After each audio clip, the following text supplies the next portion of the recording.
Alors nous, ce qu'on ressent en tant qu'entrepreneur, c'est que c'est clair qu'il y a une formation qui est de plus en plus pointue.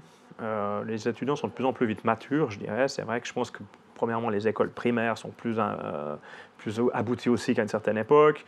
L'être humain va plus vite, la superconnexion de tout va aussi plus vite. Donc nous, on a l'impression très rapidement de ne pas vraiment travailler avec des étudiants. On a plus l'impression de travailler avec des groupes de réflexion, qui ont certaines questions à nous poser, qui ont étudié des questionnaires aussi avant de nous poser les questions, qui ont des objectifs et des protocoles de travail qui permettent aussi d'avancer dans les sujets. Ce n'est pas que du brainstorming, ça permet d'avancer à des étapes.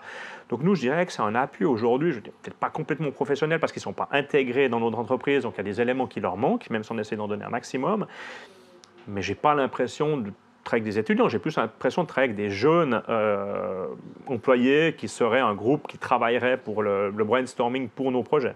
Le seul petit bémol, c'est des fois évidemment l'application qui est tout d'un coup le lien avec les coûts, qui peut être le lien avec l'application en termes de personnel qu'on a dans nos entreprises, en termes de réflexion, vente à un moment donné, comme maintenant, une époque qui est plus difficile, avec des coûts qui augmentent, une inflation. Est-ce que tout ce qu'on a pensé, est-ce qu'on a un plan B pour quelque chose de similaire mais qui coûterait moins cher? Donc, je dirais que c'est très abouti, mais après, il faut l'appliquer, il faut le mettre en œuvre.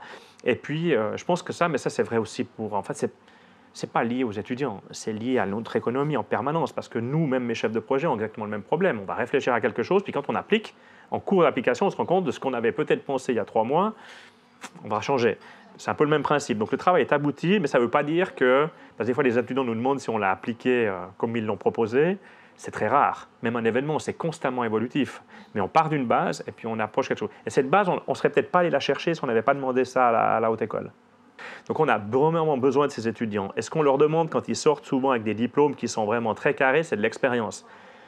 Et malheureusement, ils ne peuvent pas avoir de l'expérience si on n'en fait que des études, puis qu'on ne leur a pas donné la possibilité de faire de l'expérience. Donc dans le cadre des études, si on peut leur donner des projets réels, une expérience, tous les entrepreneurs seront gagnants. Donc l'entrepreneur, il est gagnant quand même sur plusieurs points, il faut être honnête. Premièrement, on ressort un travail qu'il n'est pas obligé d'utiliser, mais qu'il aurait payé certainement beaucoup plus cher à n'importe quelle autre étude. Il l'aide à la formation. Il forme des gens qui vont lui servir dans son travail très rapidement parce que c'est ces mêmes personnes qui vont engager. Moi, j'ai beaucoup de stagiaires qui travaillent chez moi aujourd'hui, qui sont sortis de HES. Violaine Sauty, typiquement, elle est sortie, elle a fait le stage, elle est toujours chez moi 6 ans plus tard, chef de projet du tournoi du féminin.